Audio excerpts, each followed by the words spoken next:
is not happening. We know that. So he'll be here to talk about that, plus the fight this weekend. That's right, yeah. And we'll also discuss how Jess Hilarious fronting on him last time he was up here. Oh, my gosh, shut up. I definitely didn't think he was going to win against Tank, but when he did, I did jump in his He didn't win. It was a tie. It was a draw. Yeah. Oh, all right. Well, I mean, I didn't expect him to have hands like he was, and he was talking some big ish up there, up here, you know, so, but he backed it up. It was cool. Pause. But yeah, so I jumped in his DM and I was like, yo, congratulations on, you know, the win. I didn't even know it was a tie. He didn't even correct me. He funny. It was a draw. It was a draw. That's so funny. It was a draw. All right, well, let's get the show cracking. We got front page news. So what we starting the show with, man? I don't think it's there yet. It's not there. We ain't got my record yet? Okay. I want to hear my record, man. I sent you the record, Eddie. What? Looking for an eater? What? I'm geeked up, looking for an eater. Belly Gang, Cushion 10, YK Niece. It's whatever, though. We get it. Don't worry about it. We get it for the show's over. No, we ain't got. I want to play it. We ain't gonna have time to get to my verse anyway. So let's go. Let's start with something else. Yeah, I'm Thomas. All right. It's the Breakfast Club. Good morning. Morning, everybody. It's DJ NV, Jess Hilarious, Charlamagne the Guy. We are the Breakfast Club. You know, the one thing I never asked Leon Thomas, you know, I understand you're a dog, you're a young man, but why you a mutt? Like, why, you know what I'm saying? Because he's a mixed dog. I'm just a mixed dog. A mutt is just a mixed dog. But he ain't mixed. Is he? I don't know. Nah, he's gonna black. say stuff. I'm just saying things. I think he's regular black. I don't know. We got to fix that echo. This echo sounds crazy. Yeah. This is driving me insane, right? Well, let's get to front page news. Now, salute to Chris Paul. He posted on his Instagram yesterday, I'm going home. They just sent me home. So the Clippers are parting ways with Chris Paul. And they said this is Chris Paul's last season. No. Yes. Yeah. So he just said that they're sending me home. So hopefully a team will pick him up and let him ride out his last year and retire the way he wants to retire. Damn. What's up, Mimi? Good morning, MV, Jess, Charlamagne. How y'all doing this morning? Peace, Mimi Brown. Good morning. All right, so we start this morning continuing our coverage as backlash grows over those deadly U.S. military strikes at sea. And now there are new questions about whether the Trump administration is trying to make Admiral Frank Bradley the scapegoat over all of this. Now, during a cabinet meeting yesterday, President Trump and Defense Secretary Pete Hegseth, they tried to distance themselves from what happened on September 2nd. And that's the strike that killed 2 survivors in the Caribbean. They're now saying that Admiral Bradley, he made the call to the suspected drug boat at the time to strike it down after that first missile reportedly left people still alive in the water. Now, Hegseth says that he supports Bradley and his judgment. Let's listen to that exchange. I watched that first strike live. As you can imagine, at the Department of War, we got a lot of things to do. So I didn't stick around for the hour and 2 hours, whatever, where all the sensitive site exploitation digitally occurs. So I moved on to my next meeting. A couple of hours later, I learned that commander had made which he had the complete authority to do. And by the way, Admiral Bradley made the correct decision to ultimately sink the boat and eliminate the threat. And it was the right call. We have his back. So you didn't see any survivors, to be clear, after that first strike? I did not personally see survivors, but I stand, because the thing was on fire. It was exploded and fire and smoke. You can't see anything. You got digital. This is called the fog of war. This is what you in the press don't understand. You sit in your air-conditioned offices or up on Capitol Hill and you nitpick and you plant fake stories in the Washington Post about kill everybody, phrases on anonymous sources not based in anything. Why are they selling out the Admiral to cover Pete Hegseth, Mimi? Like, what's going on here? Yeah, well, that's the question everyone is asking. Senator Chris Murphy, he was on CNN last night, and he's saying the same thing, that he's being sold out by his own chain of command. Let's listen to what he had to say. Both Republicans and Democrats are coming to the conclusion that this was an illegal, wildly immoral act, and he is shifting the blame. It's the opposite of the buck stops here. And boy, it's a chilling signal to everyone in the chain of command that the Secretary of Defense does not have your back. But he is basically telling everyone, all of his generals, all of the professional staff of the Department of Defense, that I'm going to save myself if things get tough. And that's just devastating for American national security. Yeah. So there he is. I think he's basically saying, I'm going to save myself. This is a serious war crime, if true, right? And if prosecuted, he could really see some, depending on what happens with the Trump administration, you never know, but he could really get in trouble behind this. So the Pentagon, they said that they have carried out 21 of these boat strikes since late last summer, killing more than 80 people, all described by the administration as narco-terrorists. And now a Colombian family, they filed a human rights complaint after their relative, a fisherman, he was killed by a separate attack on September 15th. They argue that the U.S. had no idea who was on that boat before they opened fire. And all of this, you guys, again, happening as that former Honduras president, Juan Orlando Hernandez, he was convicted of moving huge amounts of cocaine through the U.S. He walked out of federal prison, a free man, yesterday. So just raising questions about who this administration is cracking down on and who they are letting walk away.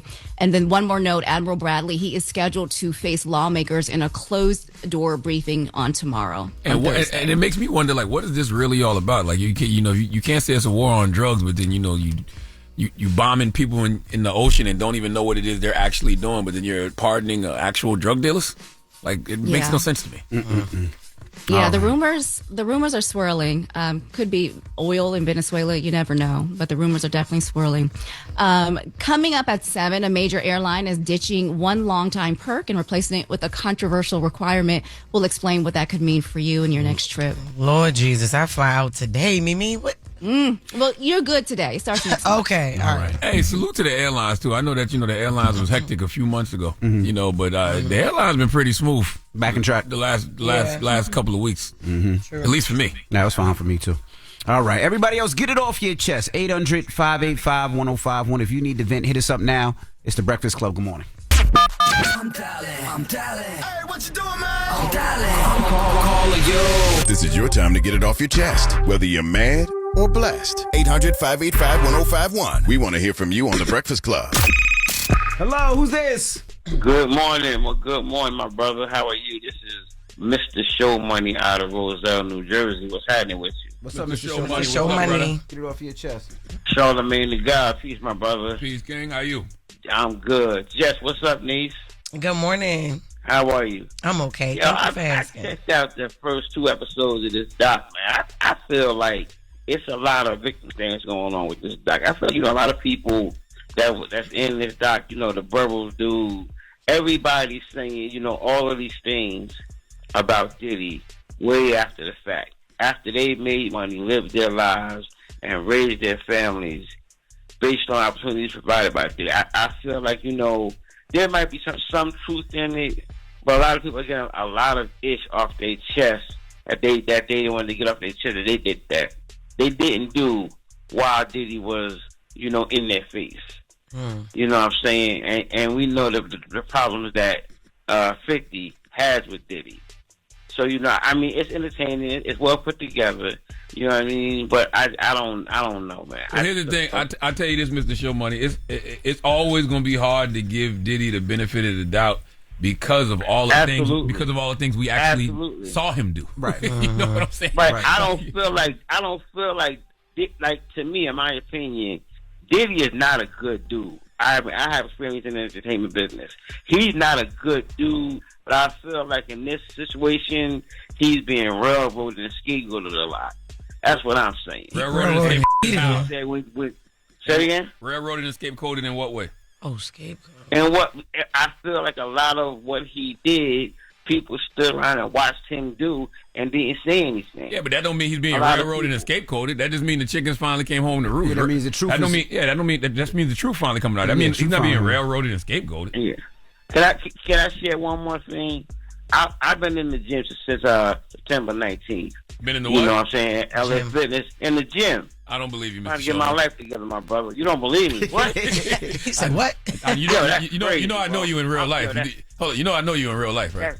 I've seen you. That's crazy. I'm gonna see a picture of me out of my gym. You say he goes to get something to eat after the gym.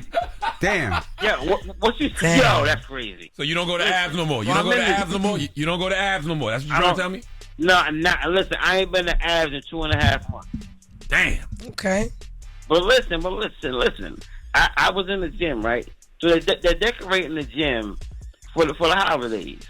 But I noticed they only have decorations in the bathroom. And then they have bowls over the stall, like as if there's a present inside the stall. So I was in there today. I'm thinking. I thought about envy immediately. I don't know why. Hey, yo. Listen. That's how he got the throat flu. What happened? Nothing. Nothing. But then I thought to myself, after I thought about envy, I said, does Charlamagne own this LA Fitness? Yo, man, cut it out. Come on, man. You fantasizing stuff, man. You be fantasizing. I gotta let him go, boy. I know you better stay out them bathrooms, Envy. He went to the bathroom, see the bow. I thought of Envy. Then I thought the Charlamagne on his gym. Like, you better stop fantasizing. Envy tried to get a mistletoe put in the men's bathroom. That's a lie. That's a fact. That's a lie. You know what that reminds me of? Remember Kid and Play when he was rapping in the house party and he goes, the sign on my ass says do not enter. That's why I got to roll with. Never mind. Get it off your chest. 800 what the hell just happened? What the hell 1051. If you need to vent, hit us up now. It's the Breakfast Club. Good morning. Hello, who's this? Yes, hi. This is Joe from Queens. Joe from Queens. What part of Queens? Hello? Yeah, what part of Queens you from, Joe? From St. Albans. Okay, St. Albans, North Side. What's up? Get it off your chest. Yeah, well, I have two things. First, let me just say I'm a 70-year-old man, and the only time I really listen to your station is when y'all are on because y'all are very educational with all the things that y'all do, and I really like listening to your show. Thank you, my brother. Again, I'm 70 years old, but also I forgot to say good morning to all y'all. Envy, Jess, and Charlamagne. Excuse me for that. Peace, Joe. Secondly, I do have two things. One, I'm a caregiver. I was a caregiver for my mother until she reached the age of 101. Now I'm a caregiver for my brother, who's an Army veteran. You know, he lost his toes, so I'm a caregiver for him. And caregivers, it is a hard job. It's a tough job, but it's a rewarding job because you're taking care of people you love. Right. And there's nothing better than doing that. Man, we thank you, and we thank you for your service. We thank your brother for his service, man. You are a special person, man. Caregivers are special people. Yeah, my mother, she was in the service too. She was in the WAC. Like I said, she died at the age of 101. Her and my father. My father was a 25-year veteran in the Army. A long, beautiful life. life. Korean War. Yeah. Now the second thing is I'm kind of going at you a little bit. Nothing mean and nothing hard, but you said something the other day that made me laugh. Damn. You said about John B. You thought he was Puerto Rican. What is Puerto Rican? That's like saying I thought he was a Canadian. I thought he was Californian. What is that? I think you were trying to say Puerto that. Rican. Puerto Rico. Joe, you're from Queens, man. You know right. No, she said she thought he was Puerto Rican. Yes, when I was younger, I always thought he was Puerto Rican, and then we got an engineer paid red, and he looked like red. What is Puerto Rican? Somebody from Puerto Rico. I think you meant to say. No, but I think she meant to say I thought he was Spanish. No, she meant Puerto No, Rico. I've I always meant to known say him I to thought be he was- white. Okay. Yeah. But my thing is that a lot of people do. Spanish is just a language. It's nothing more than like English is nothing more than a language. Right. All these people always say I'm Spanish. I'm German. All these are languages. You you have people that come from Germany, so they speak German. You have people come from France, so they speak French. But the true Spanish people, and really they're not even true Spanish people, are the indigenous people here in the United States, North, South, and Central, because the colonizers brought their language to them. Joe, you're not wrong, but there are Puerto Ricans. I understand what you're saying. They out Puerto Ricans there. on the block, Joe. They out there. Fat Joe's Puerto Rican. There's Puerto Ricans, but what are they? Either white or they're of color. This is what I'm trying to get across. They're either white or of color. Even me, listen, even me, when I go to the Dominican Republic, until I open my mouth, everybody thinks I'm Dominican.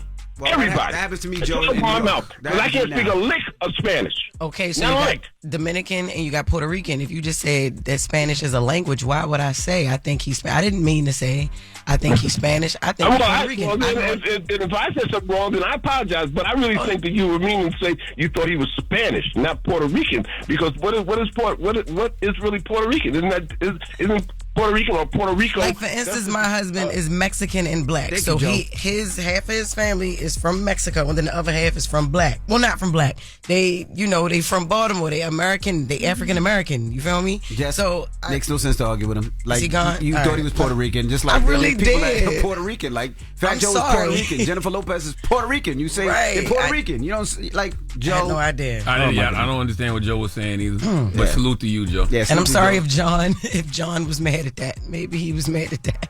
Get it off your chest. 800-585-1051. We got the latest coming up. Now you want to be a member of Total. You watched the documentary. You watched the Diddy documentary. Now you want to be a member of Total. Is that true? No, I just wanted to be warm this morning. You got the Fashion Nova men leather.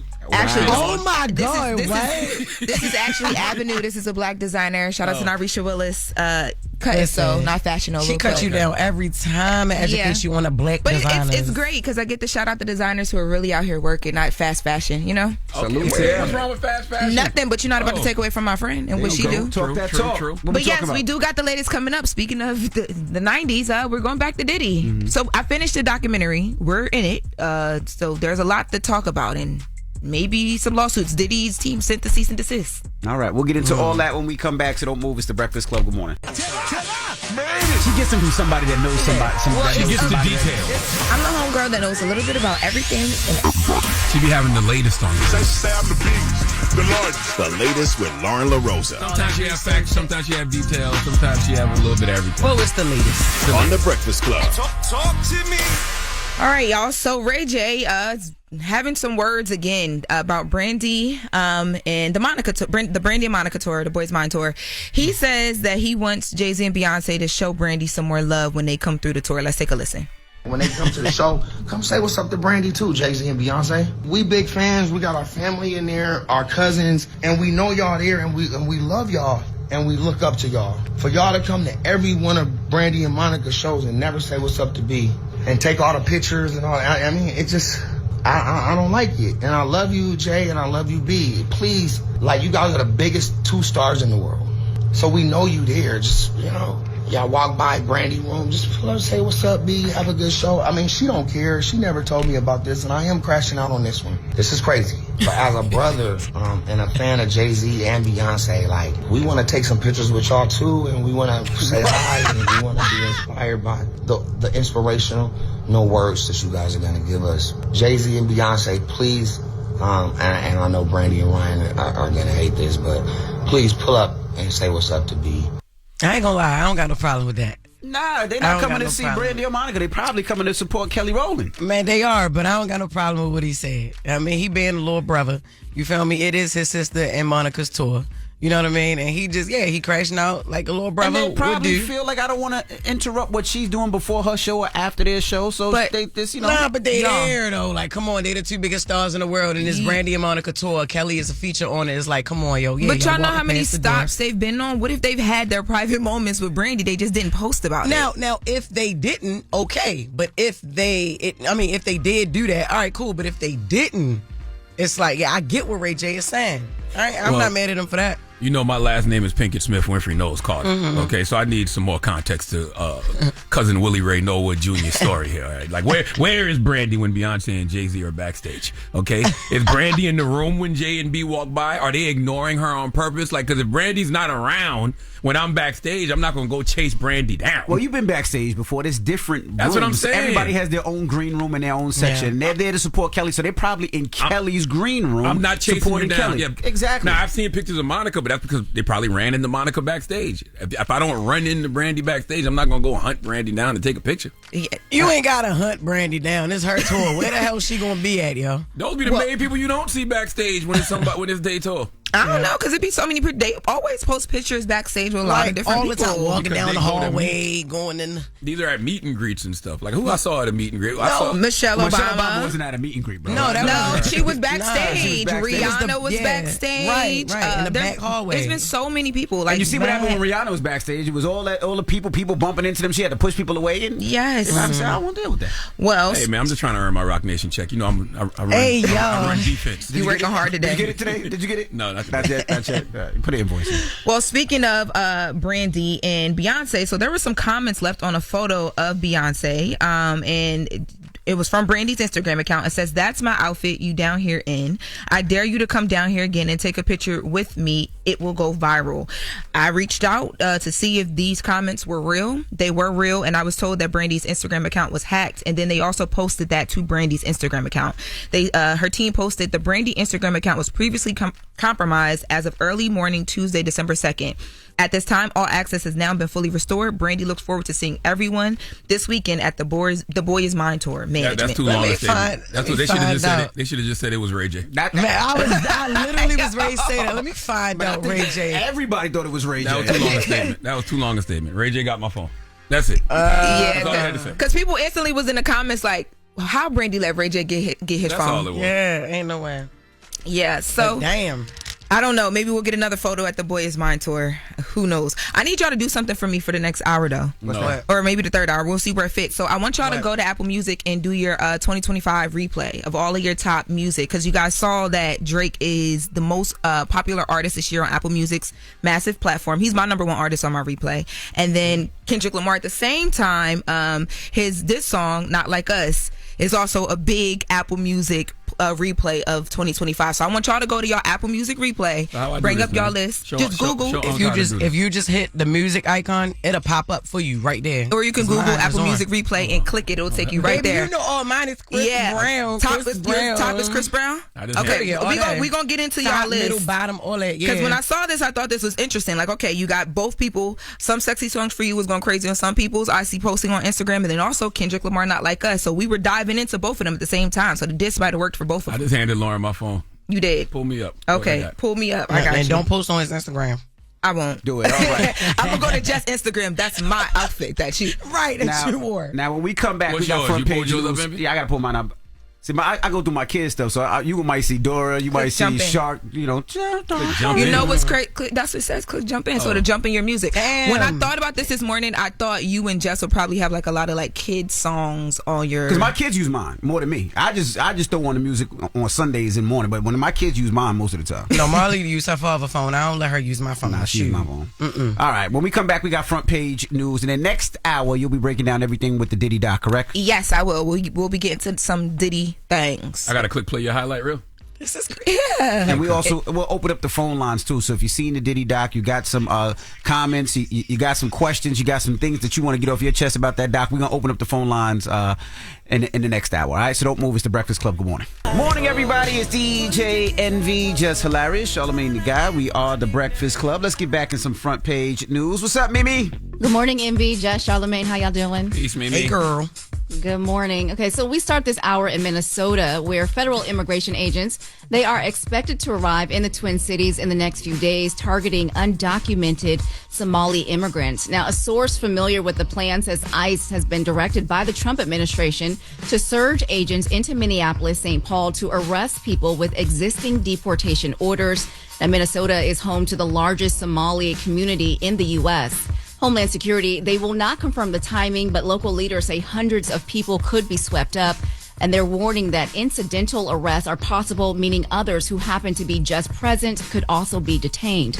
All of this happening as President Trump intensifies his rhetoric about Somalians. Let's listen. Somalians ripped off that state for billions of dollars, and they contribute nothing. The welfare is like 88%. They contribute nothing.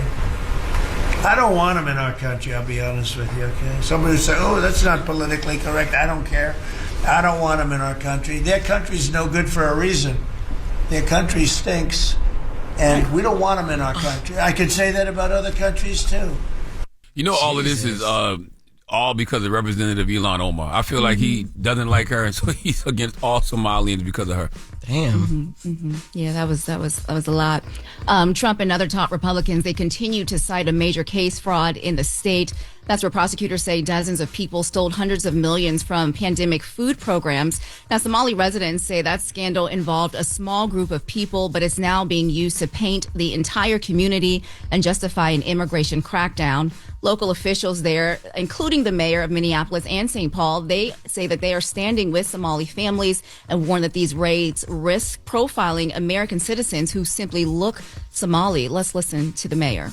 Our police officers are not ICE agents. They will not cooperate with ICE agents. Our police officers have an obligation, first of all, not to enforce federal immigration law. That is not their job. I want our police officers keeping people safe. I want our police officers responding to violent crime.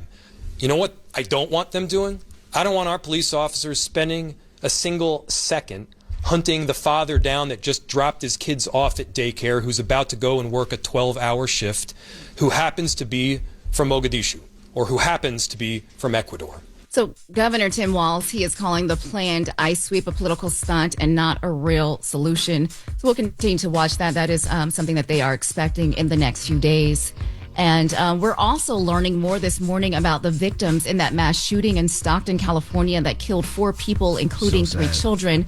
Yeah, family members have identified 8-year-old Maya Lupian as one of the victims. She was a 3rd grader, a karate student, and just 2 weeks away from her 9th birthday. A 9-year-old, a 14-year-old, and a 21-year-old were also killed, and 11 others were injured. A 14-year-old, Amari Peterson, he was described by his father as a gentle soul who played football, basketball, and had just started thinking about college. This morning, Amari's father is sharing what those final moments look like. Let's listen. I just heard gunshots, and then the shooter came in, and he came in. I turned my back, and I looked at him, and then I just started seeing him shoot. All I could see is my son crawling on the ground and me trying to resuscitate him. He had 1 bullet hole right above his heart. Everybody running off, and then my son is just sitting there, just crawling, trying to get up. So I got my baby. I had to hop back over the counter, and I'm trying to see what's going on with him. I'm trying to give him CPR and the bullet, and he just got blood coming out his face. And it's just something that a father should never have to go through. Damn. I wish we could confirm hell was real and send them dudes who did that or those women who did that directly to that. Yeah, that's disgusting. Yeah. He was describing a scene where his daughter, she was also grazed with a bullet. So he had 2 children actually hit, and he ended up losing his 14-year-old son. Jesus the Christ. FBI, it was very, very, very heartbreaking. The FBI is now assisting local investigators, and the reward for information has now doubled to $50,000. So far, no arrests have been made. Authorities say more than 100 people were at that gathering for a 2-year-old's birthday party when that gunfire erupted, and they believe that this was a targeted attack. Now, local law enforcement there, they say multiple shooters may have been involved. And Stockton Vice Mayor Jason Lee, he called the attackers cowards, and he's urging the shooters to come forward. And in the middle of all this heartbreak, perhaps just some good news, Afrobeat star Burna Boy, he says that he will cover the funeral expenses for all 4 victims. He said that he felt emotionally connected to the tragedy after hearing our report about it here on The Breakfast Club on Monday. So, wow. That's what he said? Yeah, that's what he said. Oh, I didn't know that. Damn. Why ain't none of our producers tell us that? Well, thank you, Mimi, for letting us know that. I didn't know that. Wow. Yeah, absolutely. It's everywhere. If you Google it, it's like in every publication. I saw it in TMZ, the Daily Mail. It's everywhere. We're quoted. Yeah, the Breakfast Club is definitely quoted. I started paying attention to Breakfast Club. Yeah. So that's really good news. Yeah. The whole story, it said that's good what Burna Boy is doing with the whole story. Is just, oh my God. Yeah. All right. And switching gears a little bit this morning, Southwest is rolling out 2 big, new, pretty controversial changes for travelers that they need to know about. One is assigned seating, and the other is a major update to its policy for plus-size passengers. Both of these kick in on January 22nd. So Southwest is ending that open seating, pick any row you want system and moving to assigned seating. And at the same time, it's tightening its rules around extra seats, or extra seats. Yep. So that's a change that's really going to impact plus size travelers. So starting next month, anyone who doesn't fit comfortably between the armrests will have to buy a second seat when they book their ticket. Yeah. So right now, Southwest is the only major airline that lets you ask for that extra seat for free at the airport. Or buy it ahead of time and get a refund later. But now, under these new rules, that free option is gone, and even the refund is no longer guaranteed. So Southwest says, yep, you might get your money back, but only if the flight isn't full. Both seats have to be bought at the same time, and you have to request your refund within 90 days to still get that refund. A lot of people are already pushing back, saying the airline is putting the burden on passengers instead of fixing the real issue. They say the seats are already too small. Right. And a lot of fat people, they fly Southwest because, the accommodation. So why would they change that? Why don't they just make them fly cargo? And furthermore, I don't have a problem at all with this. Okay? If you are too big for one seat, then you just gotta buy 2 seats. Don't act like the plane is doing something to you. You know how big you are. But what if you don't got the bread to buy another seat, but you fat? Well, you can't shouldn't have been eating so much bread. You need to stop eating bread. All right. Okay. By the way, tall people got to go through this too. Tall people got to go buy extra extra leg room seats. Extra comfort, yeah, extra leg room. So it ain't just fat people that got to deal with this. Like if you a tall person, you got to buy extra leg room because you know you need it. If you're a tall fat person, what do you do? Damn, you're a tall fat person. Yes. This nigga trying to put people under the plane. You run a sprinter. That's what you do.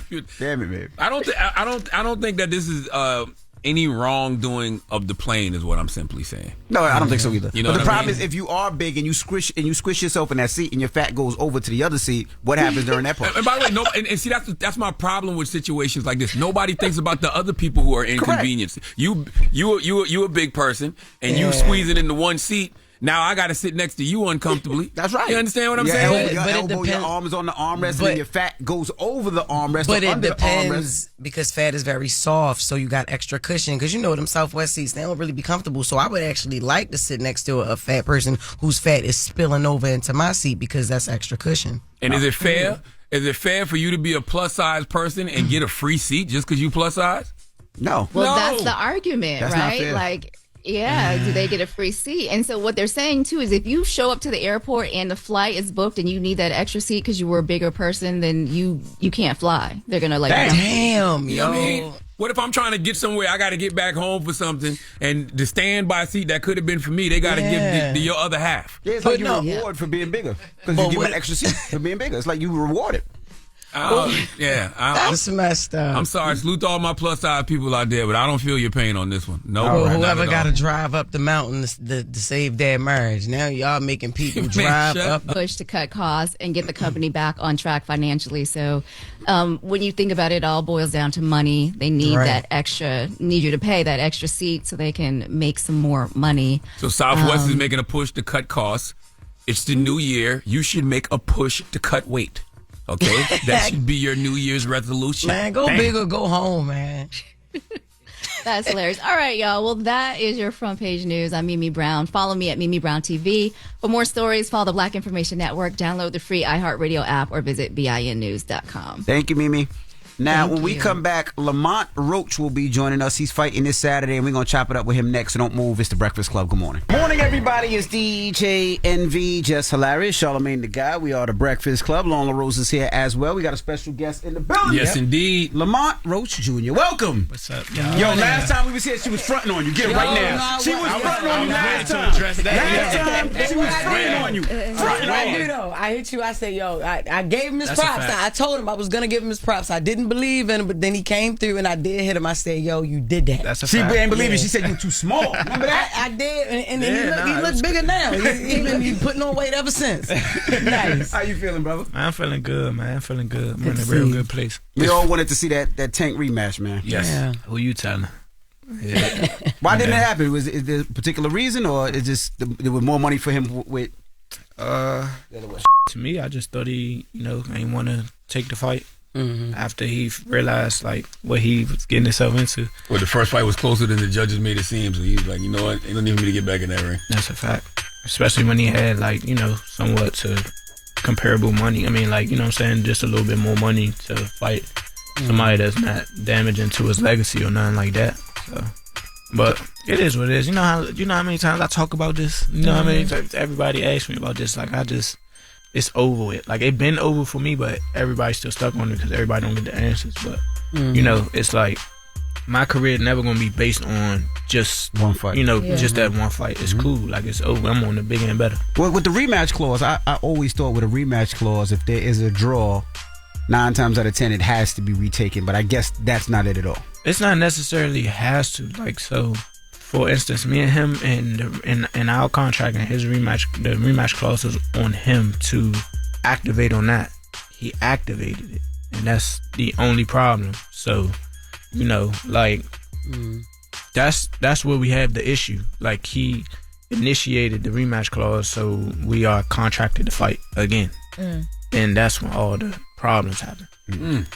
So what did you learn about how elite level fights actually get made or don't get made from that situation? I mean, I've been new. I mean, as soon as you get into the sport, like, if you a guy that's into the business and want to know, like, you know, saying what's going on, you know, my team, they very transparent with me and what's going on behind the scenes and all that. So, you know, I've been new. It's just like, when that happens, that's something that not supposed to happen. Mm-hmm. So, you know, you just deal with it accordingly. Did your strategy on choosing your fights after that fight change at all? Because of like what the conversation was around you and how for a lot of people it shifted. Like a lot of people got to see you and really know, like, okay, we can't play with him. That's more so if they willing to take on the fights or not. So that's why a lot of people, I'm actually surprised that Pitbull took this fight. Are you surprised? Nah, Pitbull is like, he one of them guys that's not really caught up into, want to say, wins and losses and trying to protect his record. He want to be the next Mexican boxing superstar. So he going to do what he want, like the things that he think he need to do to become that. Got you. You're nervous for the fight. I was going to ask you, are you nervous a little bit for the fight? Nah, I mean, go crazy. Nah. They don't stop. Yeah, constant pressure. Cruz is constant pressure. For sure. But, you know, I've been there before. I done fought the Pitbull style ever since I've been a kid. So it ain't nothing that I can't handle. You know, and I got 10 ways to win. He got 1. So it's cool. We're going to exploit that.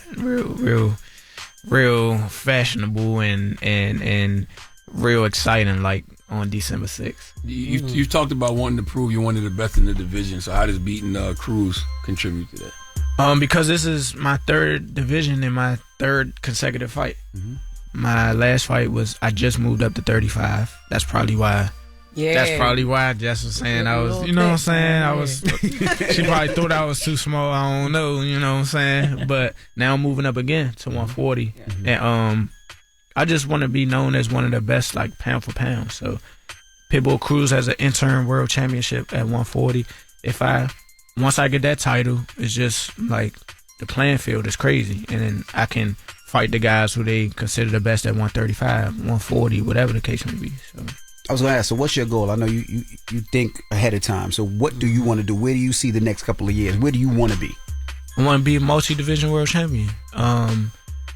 Hopefully, after I beat Pitbull, we go straight into the WBC full world championship fight.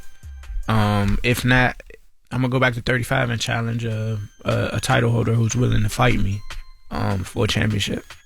Boxing's still fun because it feel like now people pick their fights. It doesn't feel like it's always been like that though. But it seems like worse in the last couple of years. I mean, boxing's been getting back to where it's supposed to be. I think so. It's been a lot of good fights happening, and more. It been more good fights happening actually.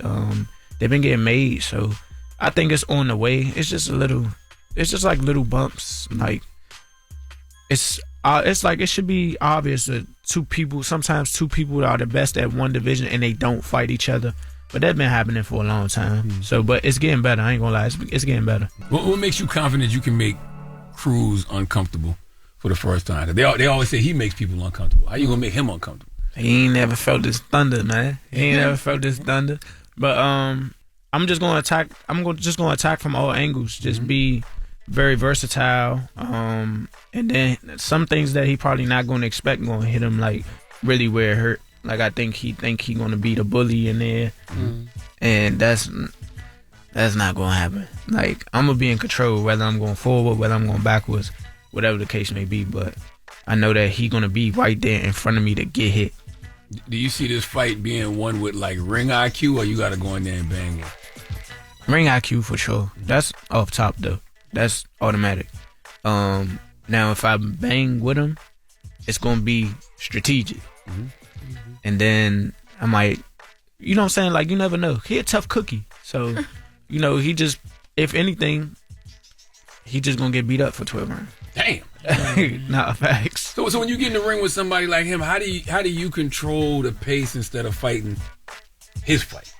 Movement, you know, punch selection, a little clinch every once in a while, you know, just make them frustrated. People get frustrated when you can't hit someone. I think my defense is well enough to, you know, make him uncomfortable. You know, I come back with shots, and be like, all right, maybe I don't want to throw that no more. So just little stuff. Was it easy? Is it easier going up in weight versus coming down? Like how hard is that of a task? Play with your weight like just that. 9 times out of 10, your average boxer don't fight at the weight he walk around at. So it's not like I'm gaining weight.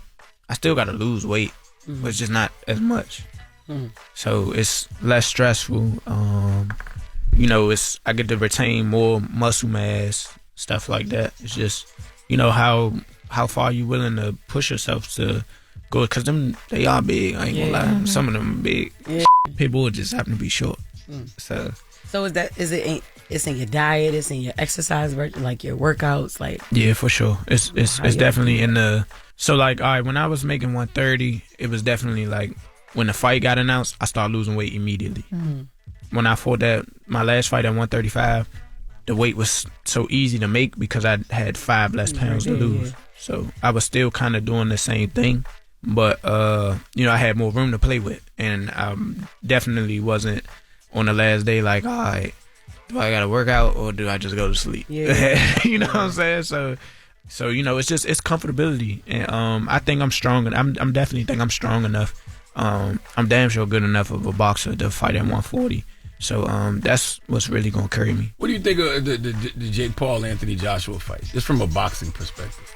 I think Jake Paul is crazy. He's gonna get his ass murdered. Don't you like a white boy that's not afraid to die? It's like some movie, right? Yeah. Nah, he's crazy. He is crazy. But I get it though. If you're gonna go from a superstar in boxing to the fight getting canceled, and you're gonna fight a real fighter, why don't you? I get weight. He going big. He going the biggest of the big. You going Olympic gold medalist at heavyweight. You going 2-time world champion and unified world champion at heavyweight. And he a superstar in the UK. And a lot of people know him here. So I get it. He sold out the O2. He sold out Wembley. Yeah, a bunch of times. That's crazy. Like he got like 7 different fights that had like a million plus people. Man, he go. I'm telling you, crazy. I'm telling you.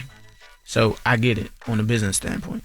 Physically and mentally, emotionally, he gonna be f***ed up. Is it worth it? Because I think I saw the number was 95. He was getting plus bonuses.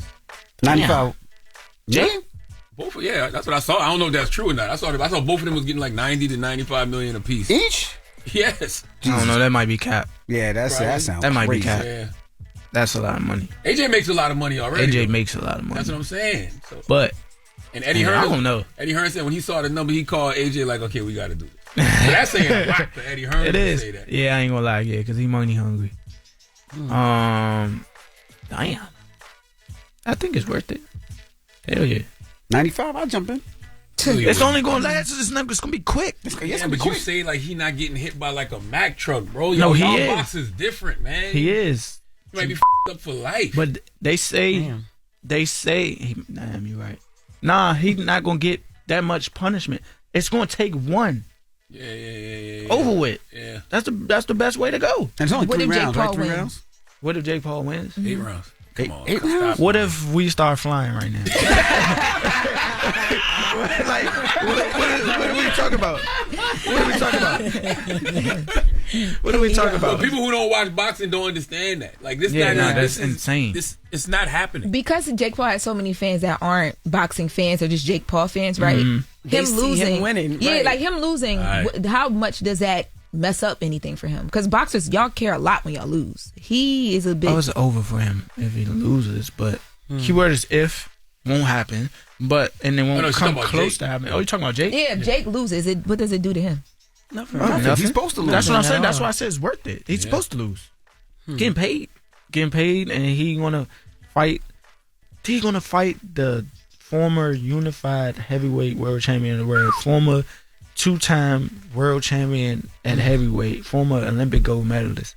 That is in itself just like getting in the ring with that guy is probably the upside, the accomplishment. And he's still active. This ain't like God bless Mike Tyson, but this ain't Mike Tyson. Yeah, it ain't. Outside right now. For sure. And Jake gonna be outside in a minute too. Lamont Rose Jr. fighting Pitbull Cruz, and we wish you the best of luck. What's it on? The Zone? Thank you. It's on Amazon Prime. Amazon Prime. Wish you the best, brother. Thank you, man. I appreciate it. Yes, sir. Oh, I got one last question. On fight night, fans are gonna walk away saying blank about Lamont Rose. That's a bad. Okay. Yeah. Go off. Say no more. Yeah. Say no more. He proved me wrong once, so What's it's that like, sorry? all right. What's that sorry? I don't want to say sorry. I already I already hit him and said, yo, you did that. Baltimore nigga say sorry to DC nigga. Don't do that. All right. Just get him respect. Just get him respect. It's Lamont Rose Jr. It's the Breakfast Club. Come on. Morning, everybody. It's DJ NV, Jess Hilarious, Charlamagne the Guy. We are the Breakfast Club. Good morning. Yes, man. Salute to Lamont Roach. He'll be fighting Isaac Pitbull Cruz this Saturday. That's right. Make sure you check that fight out. They'll be fighting for the WBC interim super lightweight title, man. Who y'all got? Ooh, I'm going Lamont. You gonna go with Lamont? I'm going Lamont Roach. Pitbull Cruz is tough. I mean, it's gonna be. It should be a good fight. I mean, you know, from what we saw against Lamont and Tank, Lamont can get busy. It should be a good fight. Yeah. I don't have a pick in that one. Salute to my guy Ak too, man. Ak is out the country. That's why Ak didn't join us. Salute to Ak and Ak. If you are listening, sending condolences and always praying for you. Ak. Oh yeah. Ak lost his father recently. Pops, yeah. Oh wow. Oh man. Salute to our guy. So salute to Ak. Absolutely. All right. Now when we come back, we got the latest with Loren. What we doing? Yes, we are going to get into the Diddy documentary. I was able to catch the last 2 episodes, and we kicked off a part of one of the episodes. I want to get into that and talk about some of the claims that were made. Okay. Can we play my record, man? I've been wanting to hear my record all morning. You're going to hear your record. He's looking for the best eater in Atlanta. But 800 you gonna say but 1051. We're gonna say but. We're gonna open up the phone lines and talk about the doc. If you've seen the doc, it's been trending on everywhere. Everybody's been talking about the Diddy doc. Yes. No, which doc, Charlamagne? Yours? I mean, it was a good segue because you're talking about eaters. You know what I mean? And you. Oh my gosh. No, I'm talking about the eater. semen that was on the go eater. Listen, this is my joint. And salute to Belly Gang Cushington. He'll be performing at Jingle Ball in Atlanta. That's right. Tickets are still available. Get your tickets. That's where Jess is at right now. Yep. This record is Belly Gang Cushington. Now, Belly Gang, what is that noise? Who is talking? Am I hearing voices in my head again? No, you're not. Oh, that's how the song starts, I guess. No, that sounded like Jess talking. That was me. Jess, you on the record? Yeah, I mean, it might have been me, you know what I'm saying? Well, I love this record, man. Belly Gang Cushington featuring YK Niece. Friend do. Let's get to the latest. Come on. Loren be coming with straight facts. She gets them from somebody that knows somebody. She gets the details. I'm the homegirl that knows a little bit about everything. She be having the latest on you. The latest with Loren LoRosa. Sometimes she have facts, sometimes she have details, sometimes she have a little bit of everything. Well, it's the latest. On the Breakfast Club. Talk to me. All right, so this is the last of the Diddy doc. So, in the last 2 episodes, they reflect on a lot of like things, and there's some of that new video that was exclusively showed in this documentary. So, a part of this is Diddy having a conversation about reaching out when Dawn Richard filed her lawsuit. Remember that whole debacle? Mm-hmm. So they used the Breakfast Club to begin having a conversation about Diddy reaching out to people that were indicted or subpoenaed to potentially testify. Let's take a listen. He had been reaching out to witnesses who had been subpoenaed. They're able to track it, according to the prosecutors, allegedly, on a timeline where there were some people that were subpoenaed that Diddy hadn't spoken to in years, but after they were subpoenaed, he directly reached out to them. He was actually telling people, like, I'm not supposed to be talking to you. Don't text me. So he knew what he was doing was not right. I got some recordings that I could let you hear as well. Baby girl, for real, no pressure. You know, I just felt like me and you was close enough like that. I ain't never asked nobody to make a statement. You know what I'm saying? I feel comfortable, and I feel comfortable asking you because I know real deal that if it's a funeral that you'll be jumping in my casket. Because I love you.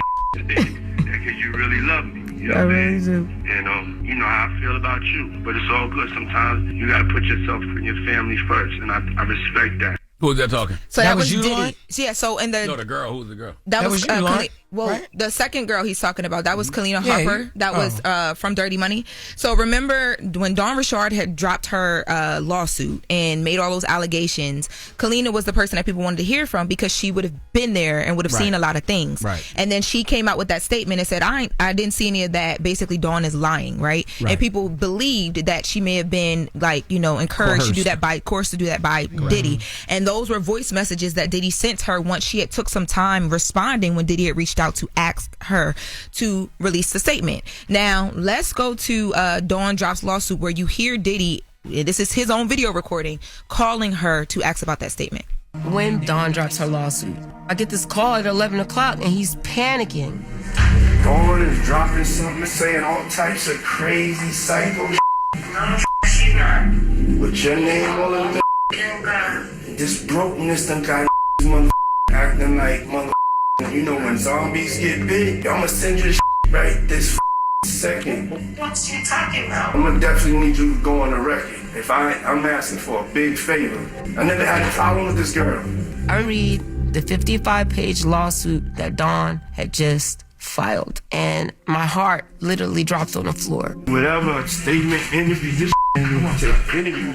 Granted, I'm dealing with my own situation. I am caught up in a contentious child custody battle, and now this. The only person I could call in the beginning was Puff, just trying to get help. I need you to help me get more powerful lawyers. I was like, I need $5,000. I can pay you back. And at the time, he was like, I can't help because I'm doing something else. Why is this nigga recording himself doing all of this? That's what 50 said in the GMA interview. Remember, he said, I can't believe he recorded some of this. Like the level of arrogance. Right. But the ego that one must have to be recording. Or the trust that he had in the videographer that he doesn't that ain't know. No trust. That's you thinking you still bigger than the program. But look, wasn't he trying to come out with his own movie or documentary or something like that? So that's probably why he was recording all this. But Diddy, I don't know if you. I mean, y'all have been around him even in a professional setting. He records everything. Like that's just what he does all the time. Who's been around him? In a professional, he's come here to the Breakfast Club and he records behind the scenes. But Loren, this is supposed to be recorded. Not You're behind doing the an scenes interview. Stuff not behind the scenes. And you trying to beat a case. Look a little off. This man didn't think that this. I don't think he thought any of this was going to happen. He didn't think he was going to end up behind bars. Anyway? You shouldn't be recording. And when he came up here, he wasn't recording. When he came up to the Breakfast Club, he wasn't recording. Now he usually records when he comes up here. Whenever I've been around him, he's always he was filming a reality show. Oh yeah. Yeah, he was filming a reality before. But let me ask you a question. So she asked Diddy for $5,000. Yeah. And Diddy told her no? Yes. So she was going back and forth with her husband about some custody situation, and she needed some money for an attorney, and Diddy told her no, but then turned around and called her and asked her to do this. And she did it. She released a statement. She said that she didn't hear nor see anything, and, she rode with him this whole time. Even in this documentary, she still says and talks about how much she loves him, but she said that was messed up because he wasn't there when she needed him. Okay. Now, there's another part that you are going to be like, why would he record this? So the day that Dawn drops this lawsuit, Diddy is coming up with strategy with his son Justin about how to show that Dawn actually is like one of his homegirls for real. Let's take a listen. Hey, yo, you think we can hire an editor to go and find all the stolen clips? You're an editor, right? If you don't control your narrative, somebody else will control it. Some media wars. Let me ask you positive comments. Say any Dawn Richard interview where she speaks positively about her relationship with Diddy. We get a lot of interviews. On the interviews, they want to talk about me. You know what I'm saying? In the interview, so we know, like, if we can track down the interviews, we know she hit you, right? We live in a real-time world. This case is going to be played in real time. It's going to be played in front of the public, billions of people in real time. He's worried about all the wrong things. He is concerned about all the wrong things. It sounds like he's still obsessed about what his image looks like, as opposed to dealing with the reality of his situation. And that is, you are facing some real serious accusations. You've been accused of some real serious crimes. And, you should be having a lawyer just doing his due diligence to fight that. But he's trying to manipulate everything behind the scenes. But also in the documentary, it shows that he's trying to change his image because he's worried of what the jurors are going to see out there on him and feel like the jurors are going to be kind of leaning against him because what everybody's putting out there. That's why. And because you're on video stomping out a young lady in the middle of a hallway after running down the hallway with just a towel on, looking like a goddamn madman. Yes. But that's part of the reason why he's trying to change his image in the documentary. How about clean your soul up? How about be on your knees praying for repentance, praying for forgiveness? He didn't tape that. How about sitting down and talking to a therapist? You know what I mean? Trying to get your ego right. He didn't tape that part. Like, what's going on? He didn't record that part. Well, there were other parts of the documentary as well, too. They alleged some things with him and Biggie, which, we've heard a lot of back and forth about them over the years. But they alleged that Diddy actually used Biggie's money to pay for Biggie's funeral. Let's take a listen. Sean assumed the position of his best friend in every article and publication, and that wasn't necessarily true. And I'm going to be there for them just like he would be there for them to make sure that they're all right.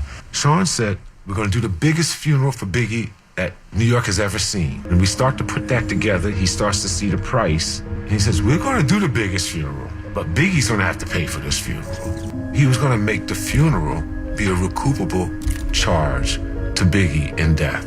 This is one of my closest friends, and it's still one of my closest friends. I feel his loss. I just miss him so much. Sean doing a big show looks good on him, but he's not going to tell the world that Biggie was going to pay for it. He's probably one of the only people I had really trusted, like, for a long time. It's not a feeling that I really felt a lot, like, in my life. I don't know about any of that, right? That's crazy. I know Biggie just finding out. I know he mad up there. Well, I reached out to the estate on some of the claims that were made to just see if they're going to say anything, even legally, because of where this kind of puts the conversation around just his legacy in general.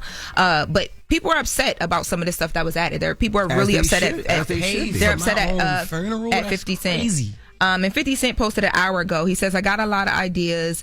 Y'all on the dock. I'm already planning next year. I'm from Southside. We don't come to make friends. We come to take over. So, in the midst of everybody being upset and questioning, I think he's saying, like, I hear y'all, but it doesn't matter. I'm doing what I'm doing regardless. And I know that, there's been a cease and desist that was sent to Netflix from Diddy's team claiming that, 50 Cent shouldn't have been the one to do it because he has, this malice towards Diddy and people were paid, and Netflix is saying nobody was paid and there was never a deal with Diddy. So it's caused some fallout. Yeah, but none of that has anything to do with the damage that Diddy did to himself. Mm-hmm. You know what I'm saying? Like, you can send out your cease and desist and, say things were unauthorized, but you still recorded that. Those things still came out of your mouth. Those were your actions that we actually did see, regardless if it was, legal to do or not. Diddy, I haven't seen the whole doc, but from the clips I've heard, he just comes off as a con artist. And you can't believe anything he says. Everything is an act. And if that man don't take the time to be still while he's in prison and clean up his soul, when he comes home, what happens to him is going to be worse than what's happening to him right now. I wouldn't just say con artist. Watching that doc, he seems very selfish, very greedy, all about himself through that doc. Like most con artists are. And if you look at it, like, they break down a lot. We're going to open up the phone lines if you've seen the doc, 800-585-1051. But isn't it also, like, it starts from him as a child and how he's in the hands of people who do the same thing, right? So you learn these behaviors, and I'm asking, like, y'all watched it. It's from... It talks about the doc and him learning. They say he learns things from his mother, said he learned things from Andre Harrell. But it breaks down a lot. It talks about how, Big didn't want to go to L.A. and kind of Puff wanted him to stay in L.A. It breaks that down. It breaks down the part that Biggie was supposed to be going to Europe to do shows. Puff wanted him to stay. And it breaks down a lot. And it insinuates... What that got to do with what he's in prison for, though? It doesn't. This is just... The documentary breaks down everything. I think of his life. It just leans into the whole, like, power, money, control. He does what he wants to do, and he doesn't care about anybody's regard, and which is the sentiment of everything we just watched him go through in court with everybody that And I'm just breaking it down fast. Aubrey O'Day, she speaks about how Diddy sent her a message, and the message saying, well, no, it was a woman who was at a party in Diddy's home that allegedly says she witnessed Diddy and a security guard sexually assaulting Aubrey O'Day. Now, talking about the email that he allegedly sent her. Remember the email that she read? Yeah, it's from that woman. Oh, from that woman. Yeah. Yeah, it's crazy. But we're going to open up the phone lines, 800-585-1051. We're going to talk about the Diddy doc. If you've seen it, what were your thoughts? You got questions? Let's discuss, all right? We got Donkey Today up next? Yes, we do. 4 after the hour, there's a man from Maine. Do you know anybody from Maine? Exactly. His name is Jose Harvey. He needs to come to the front of the congregation. We'd like to have a word with him. All right, we'll get to that next. It's the Breakfast Club. Good morning. Your execution on the donkey of the day is something to behold. Is it a read? They gave me donkey of the day, and I deserve it. People need to know. Well, you need to tell them. I am. You have the voice. Tell them. It's time for donkey of the day. It's a read, but you're so good at it. You're trying to be a fake ass Charlamagne. There's only one Charlamagne to go. Damn, Charlamagne. Who you giving donkey of the day to now? Man, you know why life is so funny? Why? Because G Herbo was playing, and Jess is in the background like, yo, I love this G Herbo record. It's so hard. But then somebody else in the chat is right. Somebody in the chat said, it's too early for these G Herbo aggressive run-on sentences. The beat is so hard, yo. Oh, that's why art is so subjective, man. Salute to G Herbo, though. Donkey today for Wednesday, December 3rd is a double donkey. First, there is a man from Maine named Jose Harvey. He was 50 years old, and he was arrested Sunday after a resident called and reported that a man had broken into their apartment, was sleeping on their couch, and refused to leave. Authorities said Harvey could not provide a logical reason why he was in the apartment. If you ask me, It's probably because he was homeless in Maine, okay? And Maine is very cold, all right? Do you know how cold Maine is? All right, this was Bangor, Maine. Am I pronouncing that right? Bangor, Maine? Now, I'm not no meteorologist, but if it's one thing I know about Maine, and by one thing I know about Maine, I mean literally one thing. This is the one thing I've ever heard about Maine, is that it gets very cold. Okay, and I did some research this morning, and by research, I mean I typed in temperature in Bangor, Maine. All right, today is a high of 32 with a low of 21. For the rest of the week, tomorrow, the low is 4 degrees. Okay, Friday's low is 4 degrees with a high of 17. So when I see authorities say Harvey could not provide a logical reason why he was in the apartment, well, the logical reason to me was probably because he was cold. All right, and homeless. Not making any excuses for him because I don't know if that was indeed the reason. But if it is the reason, I've learned in life not to judge people for what they do when they are in survival mode. But understand, if you broke in my house, I don't know your situation. I just know you broke in my house. Now you sleep on my couch and you're refusing to leave. So now I'm in survival mode.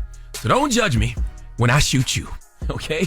And that's exactly why you shouldn't be breaking into people's houses. Okay? I'm really serious when I say I feel like people who break into other people's houses, they got to be suicidal. All right? It's no way you care about living. You better off playing a game of Russian roulette because you are playing with your life in ways that you don't even understand because you don't know what people are holding when you break into their residence. But let's get back to the matter at hand. I told y'all this was a double donkey. All right? You got the first one.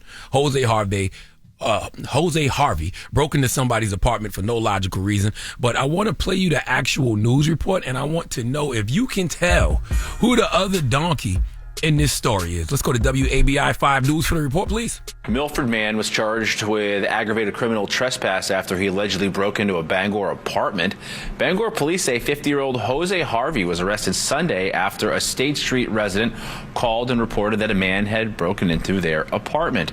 Police say the resident also told them that Harvey was sleeping on their couch and refused to leave.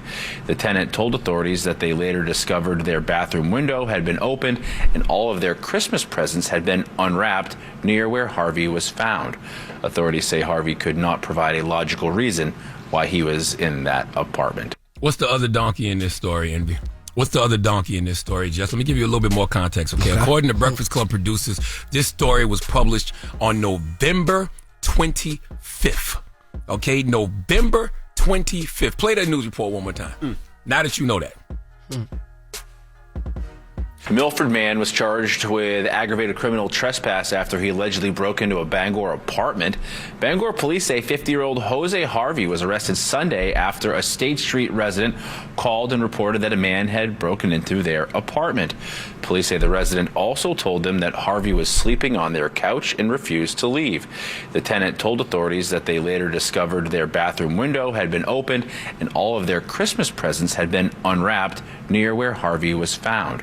Authorities say Harvey could not provide a logical reason why he was in that apartment. November 25th? Yes. Christmas presents? Yes. That news report said the tenants discovered their bathroom window had been open and all their Christmas presents had been unwrapped. The other donkey in this story is the tenants of this apartment for already having wrapped Christmas presents 2 days before Thanksgiving. Okay? Who in the hell already got Christmas presents wrapped 2 days before Thanksgiving? Is the turkey even thawed out? Has any part of Thanksgiving dinner been cooked yet? Has anybody, boiled the yams yet? It should be illegal to already have Christmas gifts wrapped before Thanksgiving. We don't even put the lights out until after Thanksgiving. Trees don't even go up until after Thanksgiving. But you already got Christmas presents wrapped? Nah, Jose and Diddy gonna break in and unwrap your gifts, okay? This is yet more proof that Thanksgiving doesn't even matter anymore, okay? Thanksgiving is just a small speed bump between Halloween and the Christmas season. I told y'all the month of November should be it's beginning to look a lot like Christmas season, and then December 1st, full-blown Christmas, okay? Mariah Carey's song playing, Feliz Navidad, okay? Christmas trees up everywhere, lights, let's get it. It is time, because once we do that, we will be looking at these individuals like they're normal. But right now, I'm looking at these tenants like they're crazy. Please give Jose Harvey and the tenants of this residence the biggest hee-haw. Bah humbug, bro. What is up with you? I don't like you this. mad because they decided the cash in on the Christmas presents and have them under the tree. Already wrapped by November 25th? You are victim blaming. It's the holiday. Because they got their stuff together and they've been saving all year long and got their gifts early. They went shopping early. They want to, you know what I'm saying? November 25th, Christmas presents already wrapped? Yes, that's madman. You tell me what's wrong with that. Tell me what's wrong with that. Is it the fact that they making the kids wait like... I don't even know if they got kids. You know what I'm saying? I just don't like people that, plan that far in advance. That's crazy. Why you got your life together so much that you already got your Christmas presents wrapped November 25th? You are the Grinch, nigga. This nigga's a hater. All these stores going out of business. Maybe they got the gifts mad early when the stores was going out of business. Yeah, but it's one thing to have the gifts in the house, but you already got them wrapped too? Yo, it's one thing if you buy them. You're a hater. Black people make fun of you for anything. This wasn't even the sales. We ain't even get to the Black Friday sales. This was November 25th. There was no Black Friday sales. Maybe they bought everything on Temu. Maybe they bought everything on Temu. You know Temu stuff. And they ordered it early because of the tariffs, and they got it early. Or they definitely getting donkey for wrapping up Temu gifts. Who the hell would waste Christmas presents on Temu gifts? And I love Temu, but I would never wrap it up. They already come wrapped, too. You see what I'm saying? I would never waste no good Maybe Christmas the gift wrap came from Temu. Maybe the gift wrap came from Temu. You can buy gift wrap from Temu? I'm sure you can. You can buy it. Google right You now. can buy anything from Temu, but Temu packages already come wrapped up with tape. Yeah, Alibaba or Temu, I'm sure they got it for sale.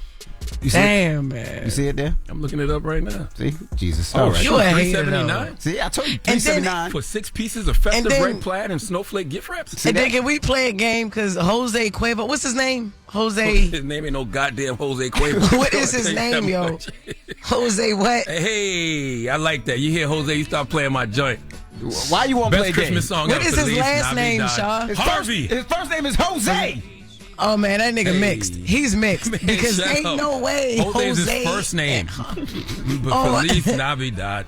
All right, thank you for that donkey today. Feliz Navidad. This is the greatest Christmas song ever. You hear me? No, it's not. Yes, it is. No, it's not. Let's open up the phone lines. 800-585-1051. We're talking to Diddy Doc. Did you watch the Diddy Doc? It's 4 parts. Let's discuss. It was shot hella well. They did an amazing job with it. But let's talk about it when we come back. What's your thoughts on it? Can you turn this off, please? This is the great. First of all, you Dominican, don't you ever disrespect your own people. This is the greatest Christmas song of all time. Okay, I've come to that conclusion. Feliz Navidad slaps. Drop on the clues bomb. It's the Breakfast Club. I ain't never heard nobody say that.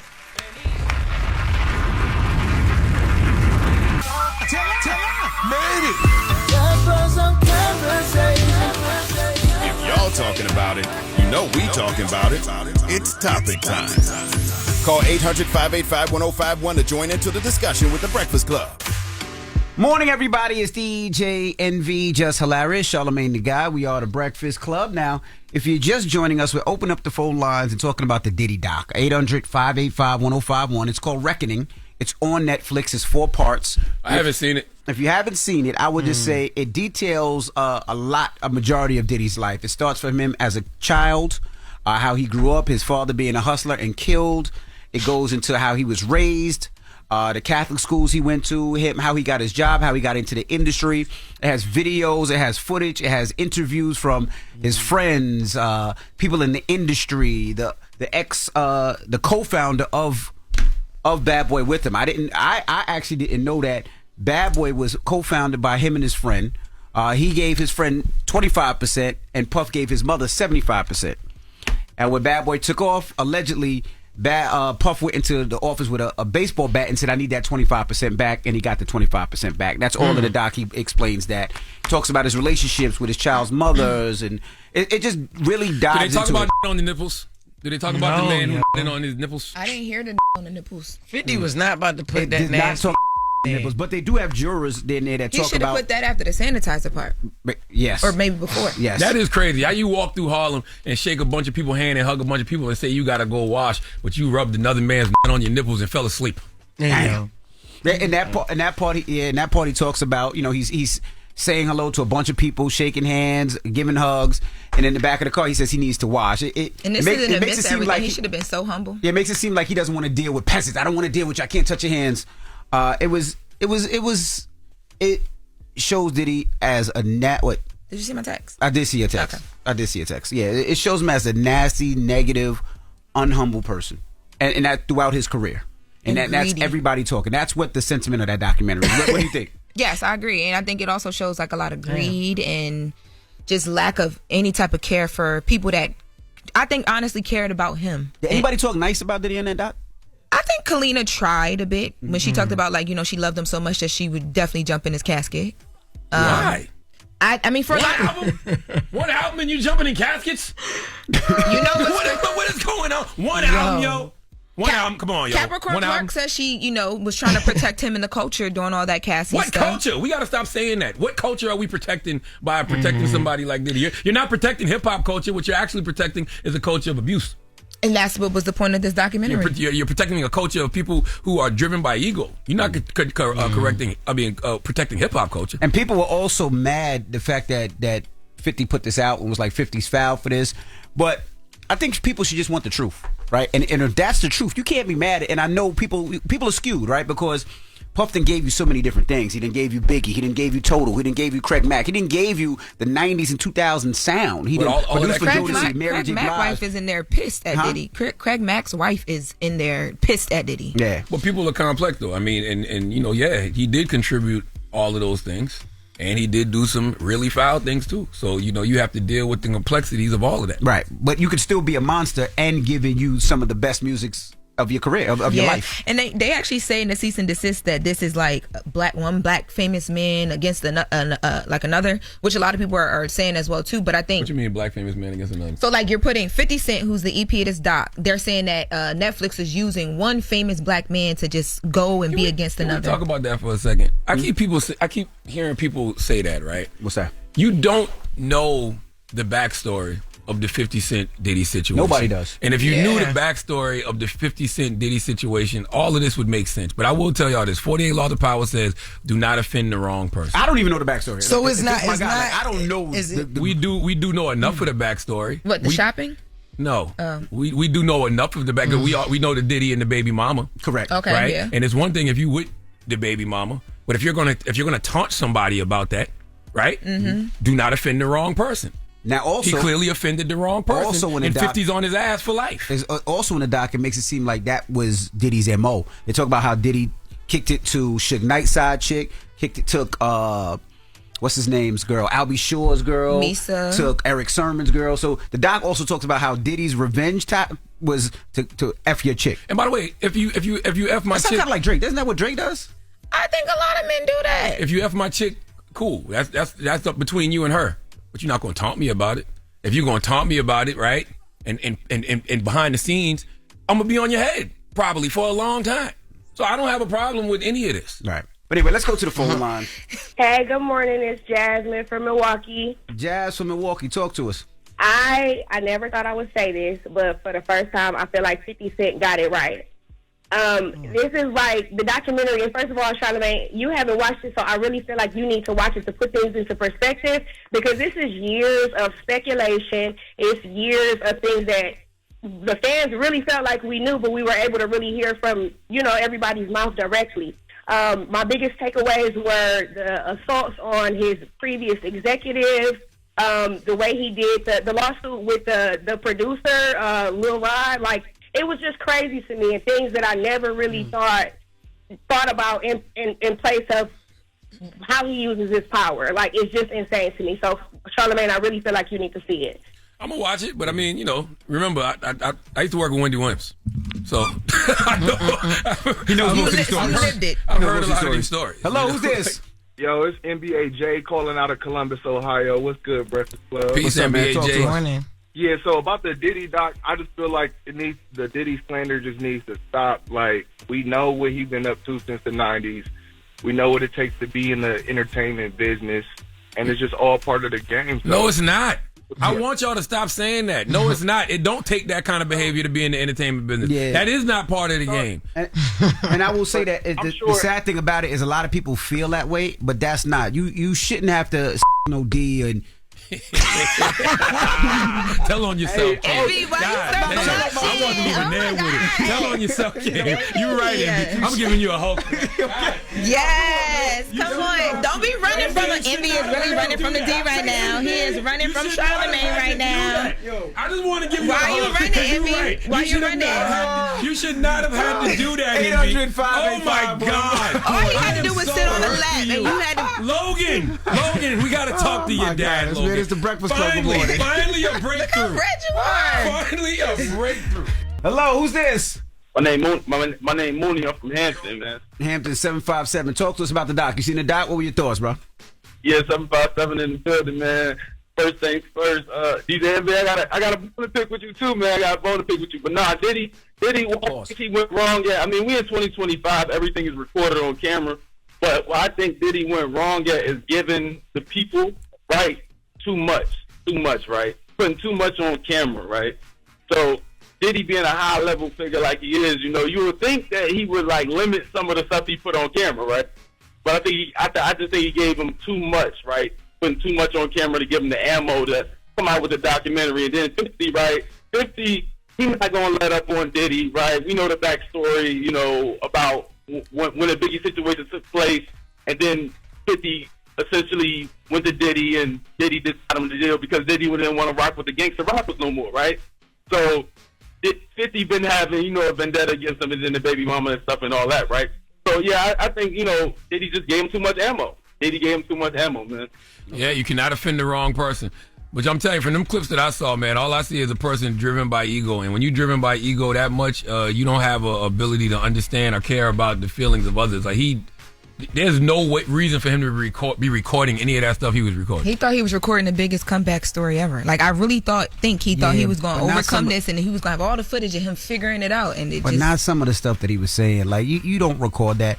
And, documentaries are always funny to me, right? And the reason I say that is you actually using other people's content without clearing it, which is crazy. Well, Netflix is saying that they did everything the way that they needed to do. Like, they're pushing back on it. They're saying it wasn't illegal. But even if it was, you still recorded it, dummy. Yeah, you recorded it. You still had somebody following you around with a cameraman while you was doing that type of stuff. I don't care if it was illegal. Why would you record that? I'm with you. Is that you? Hello? Hello? Hey, what's your name, mama? Hey, good morning. My name is Jada G, calling from Hempstead. Jada G. What's your thoughts, G. Jada G. What's up, Charlamagne? Peace, Jada G. Well, first of all, and hi, Jess. Hi, Loren. Hey, good morning. Very excited to... Good morning. So, I want to talk about the documentary because I watched all 4 episodes last night. Mm-hmm. And I feel like, one, it was definitely weaved together very well. It was. 50 gave us some receipts that we had never saw.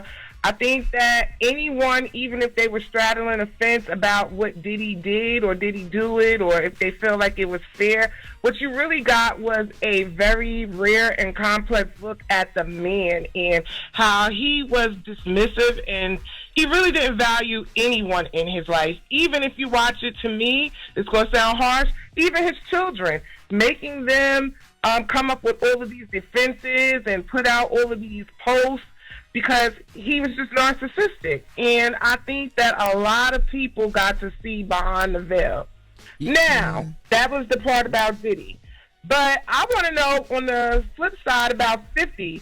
So now since he is, the savior of abuse and particularly women in the industry, is he going to make a chronicle on Dr. Dre and the Chronic and how he was abusing women in the industry too? Because if it's good for the goose, it got to be good for the gander. You feel me? Yeah, I don't think 50 is trying to be a Captain Save for anybody or Captain Save anybody. Why you calling? I didn't mean. I think he's just doing documentary, just doing content. From Dick to I don't know what's going on today. Ever since you talked about having an SMD.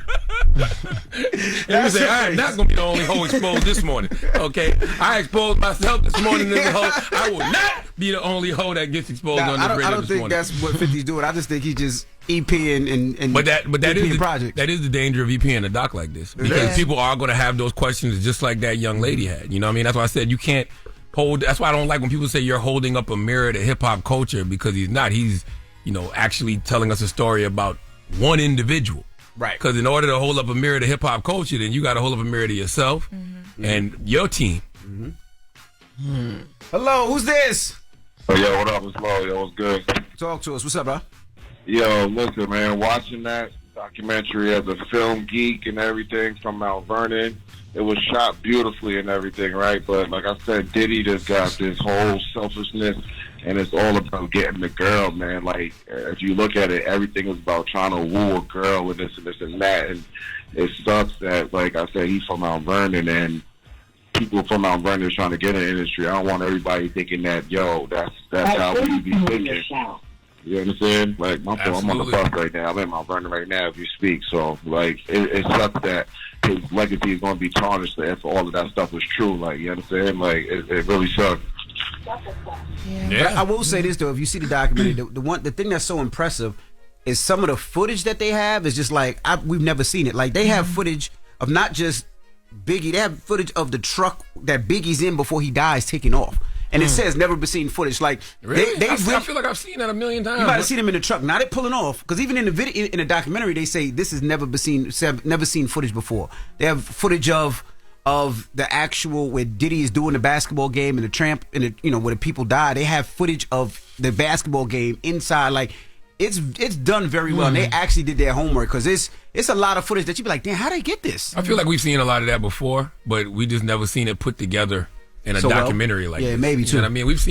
We've definitely seen that stuff before. Like, I remember when they had the press conference and Diddy had his jacket over his head the whole time. You remember that when he had the press conference after the basketball game? I remember seeing a lot of that stuff. Yeah. So I mean, they break down a lot. It's a great documentary. It shows a lot. And if you get a chance, definitely check it out. Everybody recording everything except for the nut on the nipples. Okay, that's all you wanted to see, huh? You would watch it too. No, I would not. Chill out, nutty professor. This nigga just so gay, yo. Like, stop talking about on the nips. What if when Diddy come out, that's his alias when he produced now? Because he can't be called Diddy or nothing else, the nutty professor. Like, yo, this fire. Who is this nutty professor? Oh, it's AI. All right. We got the latest with Loren coming up. What we talking about? Yeah, we are going to get into Snoop Dogg. Snoop Dogg has some things to get off his chest. He went to Instagram and did that, and you know pretty who else upset. has some things to get off their chest? Who? The man who got on his nipples and Diddy had to rub it on his. Oh my God! You should do a documentary on nipples. I want to. See, look at him. That's the doc we want to see. Who got that footage? Since he recording every goddamn thing. Oh my gosh! This is the Breakfast Club. Good morning. Let's get right. Loren becoming a straight facts. She gets it from somebody that knows somebody. She gets the details. I'm the homegirl that knows a little bit about everything. She be having the latest on this. The latest with Loren LoRosa. Sometimes she have facts, sometimes she have details, sometimes she have a little bit of everything. What was the latest? On the Breakfast Club. Talk to me. So Snoop Dogg is going at his cousin, Daz Dillinger. For those of you guys who don't know, he is another artist, and this is all about their Death Row Records history. Now let's take a listen. You're not explaining Daz. She said another artist. Another artist. That's the legendary Daz Dillinger, Dog super Pound, producer. Produced a lot of the stuff that you've heard. That's Snoop's cousin. Thank you. He produced Tupac Ambitions as a writer. Well, I was going to get I was going to get to Daz's audio and then allow him to. Just another artist. Let's take a listen to Snoop Dogg. Shut up. I see you ain't got to do but hate on me, huh? In a minute, I'm gonna you up, cuz. On some real not physically, but business-wise. Cause you broke as a mother right now, so I'm gonna you up in a minute, cuz. Leave me alone. Leave me the alone. Leave me alone, cuz. I'm gonna you up. Leave me alone. Yeah, so he posted this after Daz made a series of claims. So let me just say that he also said he wasn't going to do it physically. He was going to do it business-wise. Yes. Okay. All right. Yes. He said it. People heard him. Just making sure. Yes. Now, the reason why this is happening is because in a series of different statements, Daz claims that Snoop Dogg went behind his back to copyright music that he created as the super producer and making some of the biggest records that we've heard at the iconic label, Death Row Records, because Snoop is trying to sell his massive catalog. Let's take a listen to Daz. The paw is trademarked. Like I told Snoop, you got rejected and I got accepted. That was the moneymaker. The paw is like the Apple sign, like I said before. And like I said, they tried to go behind my back and trademark all my work and then flung my face like, yeah, we got it. That's all we wanted, because I'm finna sell everything for $1 billion to Universal. You know what I mean? I'll be selling my. Now, what do you mean by selling? He said he was going to sell it, or what? They're selling Death Row, the new Death Row that just came? Snoop, everything Snoop involved with, he going to sell all that for $1 billion. You know, my cash out for their catalog. And then he sell that and he just start over and make new music. Yeah, so their issue, I mean, Snoop's going to handle it business-wise because their issue isn't business. And a lot of the different big major moments that Daz was a part of creating or actually created, like with Dog Pound and a ton of other things. Man, ain't no fun if the homies can't have none. I ain't mad at you. Yeah. Okay, ambitious as a rider, got my mind made up.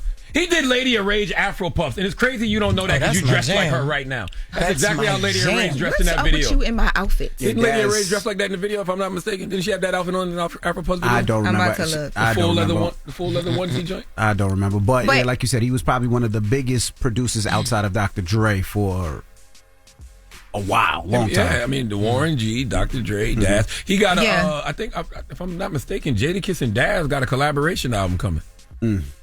I remember seeing that. I saw somebody promote that. I don't know if it was real, though. You never know what's AI nowadays. That's right. Well, I don't know. I hope they figure it out. I feel like when you, first of all, the family, but also when you have this much history with somebody, and I mean iconic history, I just hate to see things play out like this and publicly. In Snoop Dogg's video, I don't know if you guys caught it, but somebody's in the background as he's recording, like, he's not about to put that on the internet. Like, you can hear someone say that, but it's because all of this is so public now. Like, you would want them to figure it out behind closed doors. I stay out of family business. Yeah, they family for real. That's I think they're family for real. Yeah. They ain't saying that just because they Crips. Nah, they cousins. They saying because they actually family. Okay. Well, hopefully the family sits them down and they figure it out.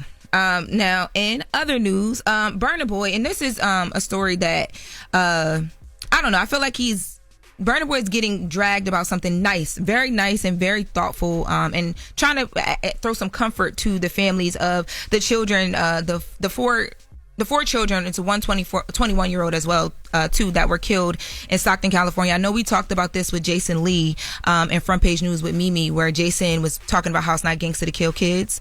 Well, Burna Boy basically saw our report here on The Breakfast Club, and WAC 100 connected Jason Lee and Burna Boy, and Burna Boy has offered to cover the funerals for these children. And a lot of people are taking this moment to continue to hate Burna Boy. And I understand, like, Burna Boy last week had some issues going on because of something he said at a concert to a fan. Like, he wanted the fan to leave the concert because they were asleep at the concert. One don't have nothing to do with the other. Nope. Okay, dropping the clues bombs for Burna Boy for doing that amazing deed. Yeah. Paying for those funerals. And then guess who don't care? That family. That family is so happy probably to be receiving that blessing 100%. Right now during the holiday season. It's a sad state of affairs that they even have to bury their kids to begin with. But I am happy Burna Boy covered those expenses. Jason Lee said after The Breakfast Club shared his story, it caught the attention of WAC 100, who reached out and connected me with Burna. Burna didn't know these families, but when he heard of what happened, he stepped up with compassion and offered to cover the costs for the kids we lost. That kind of love and generosity matters. It won't erase the tragedy, but it gives these families one less burden to carry. Now, hold on. Now, TMZ and Daily Mail said Burna Boy was listening to The Breakfast Club, and then Burna Boy reached out to WAC 100, and WAC 100 reached out to Jason Lee. That's what I just said. No, it's not. I said after The Breakfast Club shared this story, it caught the attention of WAC 100, who reached out and She don't hear what you're saying. She don't listen. I know she knows. She don't listen. Wait, say what you just said again. No, you don't listen. You gotta learn to listen. What did he say? When you're in your relationship, when your man talk, you gotta listen because he gotta listen to you. It's my relationship. It's my outfit. I swear we just said the same thing. Y'all didn't. But what did he say? So it was the opposite way around. You said that Jason Lee had hit somebody, but it was the other way around. Like, it don't matter. Now it's confusing me. Either way, Burna Boy did a great deed, and there's one less burden that the family got to deal with around the holidays. And salute to Mimi Brown for amplifying that story during Front Page Absolutely, News. Salute to Mimi Brown. All right. Well, hey, yo, where's Sim at? Where's Sim at? Sim here? Sim in the back. Sim, come here right now. I wanted to go to your rap list to see who y'all was listening to. Go ahead, come on, let's do it. Let's yes, okay, so Jess, you got your rap list? I know we got a rap. Definitely. Okay, so who are you guys' top artists of 2025 that you've been listening to on either Apple Music or Spotify? Envy, I know you got Spotify. Yeah, Spotify. Mine is Chris Brown, Kendrick Lamar, and Trey Songz. What about you, Charlamagne? You know what's so crazy? Earlier this year, Ryan Coogler was here. You can go back and watch the interview with Ryan Coogler. This when Sinners came out. And I don't know how we got on a conversation about Young Dolph, but I told Ryan Coogler I had been listening to so much Young Dolph lately. And I didn't even realize that was going to be my top artist. But Young Dolph was my top artist. My top song was 100 Shots. My top album was Let's Get It Thug Motivation 101. My top song was It Keeps Happening to Me, Kier shared. I'm sorry. It's a gospel song. It's a great nice. song. And the top album was Some Sexy Songs for You. Drake is my top artist, too. What keeps happening to you? It's about accepting your blessings that you're walking into. I listen to it every morning before I come in here and deal with you, the devil. First of all, my top artist was Mary J. Blige. Okay. And my top genre was New Jack Swing. Yo, old. Nah, because when I'm in the crib, I got the music playing in the crib all day, and I play music that my kids will enjoy. That's crazy, New Jack Swing. Can we drop one of Clues bombs for Sim? Tell us why first. Tell us why. Sim is a young lady who we met years ago. She used to intern for Elvis Duran, and she wanted to intern at Breakfast Club, and she came to intern at Breakfast Club, and she is by far the most thorough person, of this new class of people. How long you been here now, Sim? January will be 7 years. Sim has been here for 7 years since January. She was a Black Effect producer, okay, and she works here at the Breakfast Club, and now Sim has become the music director for Power 105. And the reason I love this is because when we first met Sim didn't know what she wanted to do, and she was saying she wanted to be talented. What Unc told you, Sim? That is not what I wanted to do. He said I'd be much better behind the scenes. Damn. He said, go talk to Thea Mitchum. And I did that. And you need to be in programming. And completely redirected my path. Yes. And she did that, and 7 years later, she is the music director for Power 105. Congratulations. How old are you, Sim? 31. 31! Sim. I'm proud. So now, congratulations, baby. When we hear residuals all the time, we know it's you. Yes. Now when we hear Fogle all the time, we know it's you. That's right. This is you. This is the person who does the music. I don't have a problem with residuals every day, Simma. So thank you. No, go ahead. Shout out Simma for real. Love you, girl. I love that. I want to cry. I'm so happy for you. No, Lauren, shut up. Exactly. I just love her, and she's just such a great person. Cry on that cheap leather. Lauren, cry on that cheap leather. she gonna be stinking up. It's the Breakfast Club. Good morning, everybody. It's DJ NV, Jess Hilarious, Charlamagne the guy. We are the Breakfast Club. I got a question, Charlamagne. Yes, ma'am. Jess. This nigga's stupid. Yes, sir. Lauren. Yep. Do I have a question? This Tuesday. That's what you say when you don't know their identity. No. I said yes, ma'am. Jess said yes, sir. Lauren said yeah. I don't know what you identify as. So this Tuesday, were you here this Tuesday? Was I here this Tuesday? Yeah, were you all here this Tuesday? Yeah. I don't even remember. I don't know. This week. All right. Did you play the lotto this Tuesday? No. Jess, did you play the lotto? Did you play the lotto this Tuesday? I don't remember. No, Tuesday was yesterday. Tuesday was yesterday. No, did you play the lotto yesterday? No, I don't think so. All right, I figured it did. Somebody in Jersey won the jackpot for $90 million. And I was just saying, I thought it was me. You wanted to make sure it wasn't none of us. Helping me. You was just on the I got 6 kids. Talking about you gonna do a documentary. What you mean, Powerball or Mega Millions? Which one? It's Mega Millions. Mega Millions, 90 million? Yeah, did you play it? He checking it. No, I want to know. I ain't played since Thanksgiving, actually. Damn. Y'all stupid. Damn, all right. You want to make sure it ain't none of us. And it's not saying what part of Jersey. It's probably South Jersey. It's always somewhere in the country. But somebody in Jersey won $90 million. Well, congratulations to them. That's what's I'm happy for them. Yeah, I am too. All right. Well, also salute to Lamont Roach. Lamont Roach stopped by today. That's right. He's fighting this Saturday. He's fighting Isaac Pitbull Cruz. Pitbull is tough, man. But Lamont is tough too. It's gonna be a good fight. It's gonna be a good squabble. Now, Jess, this Saturday, where you gonna be? I'm going to be in Hartford, Connecticut, guys, so get your tickets. I'll be at the Funny Bone Comedy Club Friday and Saturday. We got 4 shows. Me and my guy, Desi Alexander, will be hitting the stage. I was just in Mashantucket, but apparently that's like 2-3 hours from Hartford, Connecticut. So if you missed me when I was at Foxwoods Casino a couple months ago, then you can get your tickets at JessHilariousOfficial.com to come and see me at the Funny Bone in Hartford, Connecticut. Love you, Connecticut. Can't wait to get there. All right. Now, the chat is saying, Lauren, you are the Timu Missy. That's what they're saying on the chat. Damn. I haven't gotten into Timu yet. I think how she is. That's crazy. Timu Misdemeanor Elliott is hilarious. Crazy. That's crazy. Y'all so damn stupid, yo. You got a positive note? That is funny as hell. Listen, salute to Sim again, man. Symantha Wilson.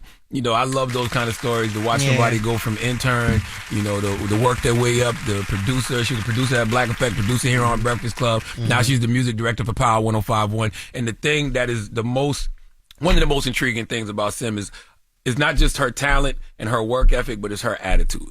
Yep. And I need all of y'all out there to know that when it comes to success, attitude is equally as important as ability. Okay, you have to have the right attitude. I actually think the right attitude will get you farther along than having the greatest ability. But for success, attitude is equally as important as ability.